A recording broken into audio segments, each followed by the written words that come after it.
Hello everyone, welcome to Vidyashree academy. I hope you are doing well. आज हम पढ़ने वाले हैं 4 जनवरी 2023 का करंट अफेयर। तो चलिए स्टार्ट करते हैं एक महान समाज सुधारक के बारे में जानकारी लेकर। ये जो आपको स्क्रीन पर दिख रही हैं, ये है महान समाज सेविका सावित्री बाई फुले।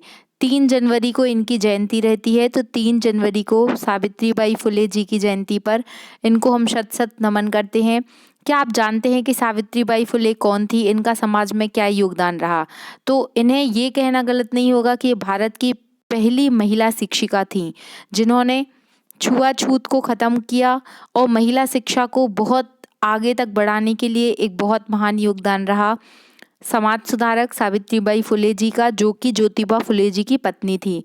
आपने सत्यशोधक समाज की स्थापना पढ़ी होगी, तो जो सत्यशोधक समाज की स्थापना करने वाली थी वो थी ज्योतिबा फुले। मैंने इनका एक सेपरेट लेक्चर बनाया है, यदि आपने नहीं देखा तो आप उसे देख लीजिएगा। आज 4 जनवरी है, तो 3 जनवरी को हमने पढ़ा कि सावित्रीबाई फुले जी का जन्मदिन रहता है और 4 जनवरी को मनाया जाता है विश्व ब्रेल दिवस। ये इस तरीके से आपको डॉट डॉट दिख रहे होंगे, यही ब्रेल होते हैं। जो लोग देख नहीं पाते हैं, जिनकी आंखों में कुछ दिक्कत होती है या देख नहीं पाते हैं, तो ऐसे लोगों के लिए ब्रेल लिपि का आविष्कार करने वाले थे ब्रेल। उनका नाम ही था ब्रेल, लुईस ब्रेल। तो उनके नाम पर ही ब्रेल लिपि का क्या किया गया था, ये दिवस मनाया गया था 4 जनवरी को। याद रखिएगा कि 4 जनवरी को कौन सा दिवस मनाया जाता है, तो विश्व ब्रेल दिवस मनाया जाता है। और दृष्टिहीन लोगों के लिए ब्रेल लिपि किसी वरदान से कम नहीं है। चलिए स्टार्ट करते हैं 4 जनवरी का करंट अफेयर। फर्स्ट क्वेश्चन है कि दोनों विश्व युद्धों में ब्रिटिश सैनिकों के साथ मिलकर लड़ाई लड़ने वाले भारतीय सैनिकों के लिए ब्रिटिश इंडियन आर्मी स्मारक की स्थापना की जाएगी। तो ये कहाँ पर की जाएगी? ये ग्लासगो स्कॉटलैंड में की जाएगी। याद रखिएगा, ये जो दोनों विश्व युद्धों में जितने भी ब्रिटिश सैनिकों के साथ मिलकर लड़ाई में जो भारतीय सैनिक शहीद हुए हैं, उनकी शहादत के लिए ब्रिटिश इंडियन आर्मी स्मारक की स्थापना भारत के बाहर की जा रही है। इसलिए क्वेश्चन आपसे पूछा जा सकता है कि ये कहाँ हो रही है? स्कॉटलैंड में हो रही है। अब अगर ग्लासगो का नाम आया है तो आपको कुछ याद आ रहा होगा, COP26 जो कॉन्फ्रेंस ऑफ पार्टी 26 है, उसका आयोजन कहाँ पर किया गया था? तो ग्लासगो में किया गया था। और यदि आपसे पूछा जाएगा कि COP27 का आयोजन कहाँ पर किया गया, तो ये मिस्र में किया गया। मिस्र को क्या कहा जाता है? नील नदी का वरदान कहा जाता है। आपसे पूछा जा सकता है कि अमर जवान ज्योति 1971 इंडिया पाकिस्तान वॉर में जो शहीद हुए थे जो सैनिक, उनकी याद के लिए एक अमर जवान ज्योति की स्थापना की गई थी, जो कि 1972 में की गई थी।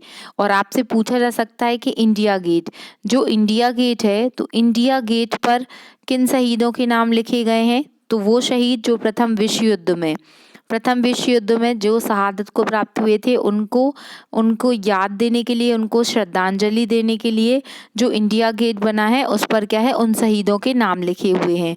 अगर आप कभी भी इंडिया गेट जाएं तो ये चीज़ जरूर नोटिस करें। फिर सेकंड क्वेश्चन है कि किस देश ने ई स्पोर्ट्स को मल्टी स्पोर्ट्स इवेंट के हिस्से के रूप में मान्यता प्रदान की है? ये क्वेश्चन हमने पहले भी डिस्कस किया था कि किस तरीके से जो ई स्पोर्ट्स होता है। आप देख रहे हैं कि कोविड के बाद जो ऑनलाइन गेम्स हैं या ऑनलाइन स्टडी है, उसका जो दौर है वो काफ़ी बढ़ चुका है। तो जो ई स्पोर्ट्स है, ई स्पोर्ट्स को मल्टी स्पोर्ट्स इवेंट्स के रूप में दर्जा देने वाला जो देश है वो है अपना प्यारा भारत देश। तो भारत सरकार का ये निर्णय है। भारत सरकार के जो युवा एवं खेल मंत्रालय है, उन्होंने ये डिसीजन लिया है। क्या आप बता सकते हैं कि वर्तमान में युवा एवं खेल मंत्रालय के जो प्रमुख मंत्री हैं वो कौन है? अभी बर्मिंघम में जो कॉमनवेल्थ गेम्स हुए थे, उसमें भी ई स्पोर्ट्स को मान्यता दी गई थी, तो इसको याद रखिएगा।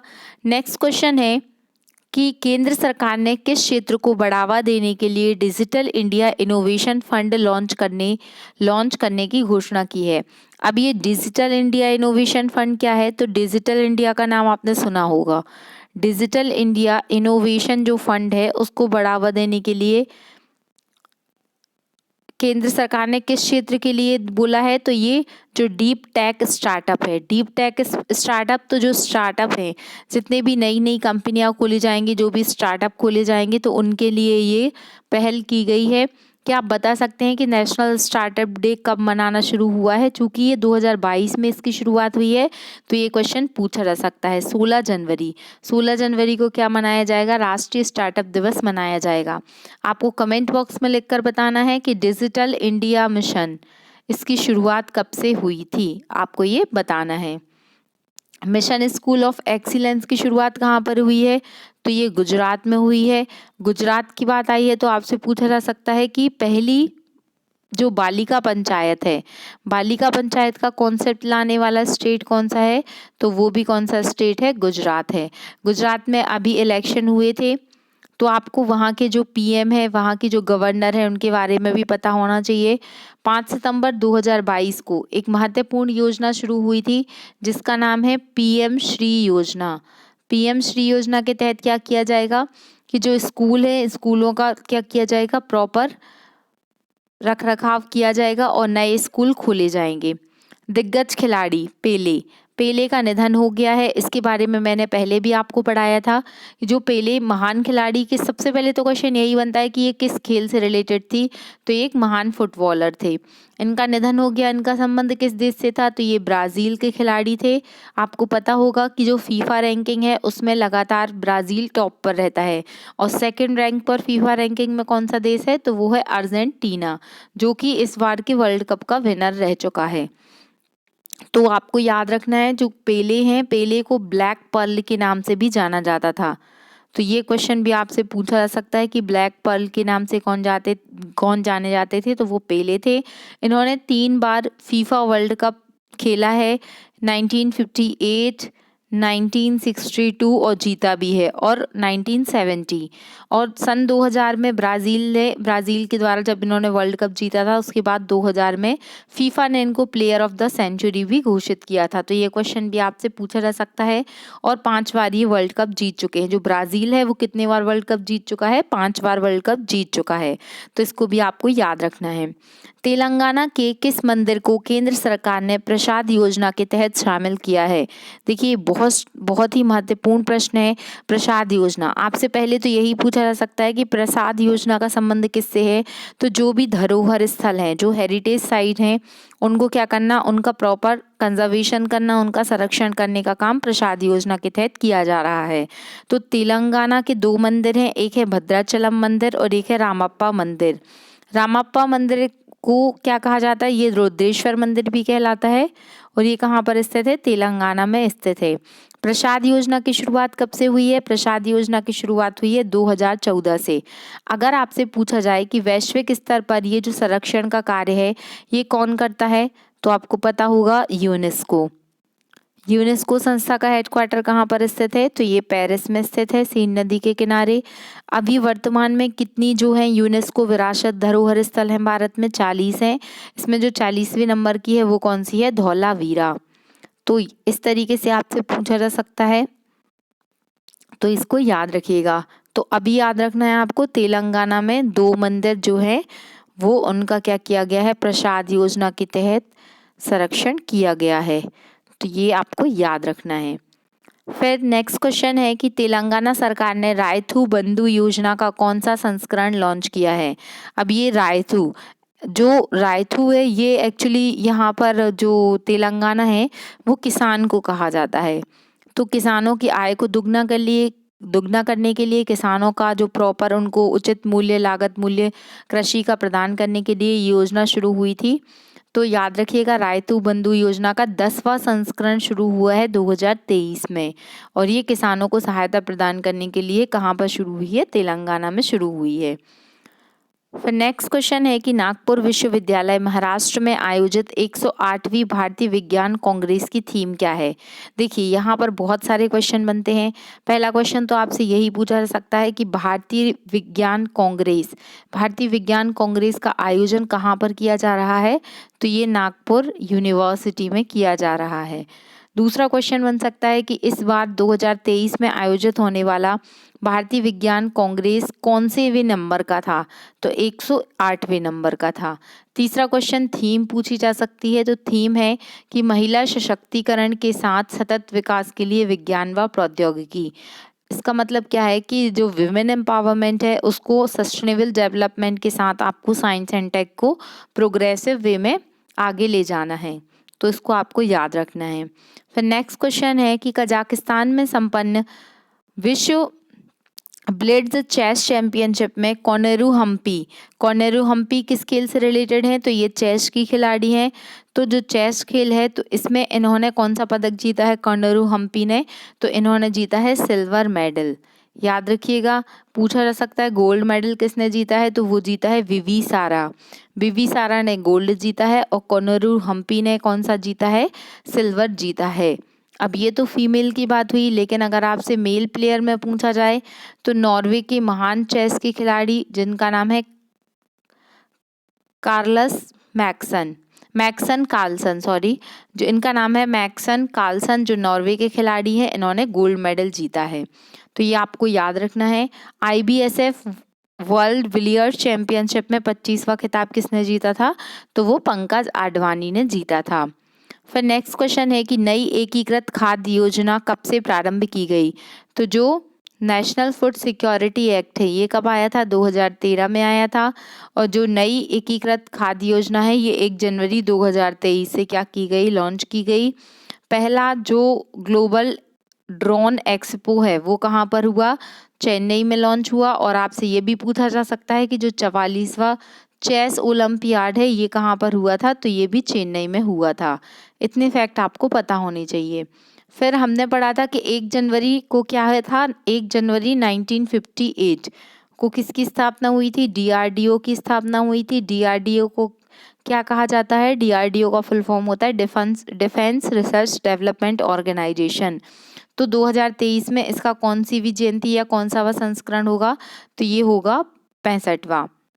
तो ये आपको याद रखना है। इसका ध्येय वाक्य पूछा जा सकता है। इसका ध्येय वाक्य वलस्य मूलम विज्ञानम। फिर आज का आपका जो क्वेश्चन ऑफ द डे है वो है कि विश्व जनसंख्या दिवस कब मनाया जाता है और 2022 में इसकी थीम क्या थी? ये क्वेश्चन आ चुका है एग्जाम में, तो ये आपको बताना है इसका आंसर। और दूसरा क्वेश्चन है कि वर्तमान में भारत के अटॉर्नी जनरल कौन है? Who is the attorney general in India 2020-23? ये आपको कमेंट बॉक्स में लिखकर बताना है। दोनों क्वेश्चन के आंसर आप सभी को देने हैं। अगर आपको वीडियो अच्छा लगा है तो प्लीज़ शेयर एंड सब्सक्राइब। अब हम कल का करंट अफेयर डिस्कस कर लेते हैं। चूँकि हम हर दिन नया पढ़ने के साथ साथ जो पुराना है उसे भी क्विकली रिवाइज करते हैं। तो फर्स्ट क्वेश्चन हमने पढ़ा था कि किस राज्य में विवादित कानून आसफा कानून को अगले 6 महीने के लिए बढ़ा दिया गया है? तो वो नागालैंड को बढ़ाया गया है, नागालैंड में बढ़ाया गया है। What is the full form of AFSPA? Arm force special power act 1958 में इसकी स्थापना हुई थी।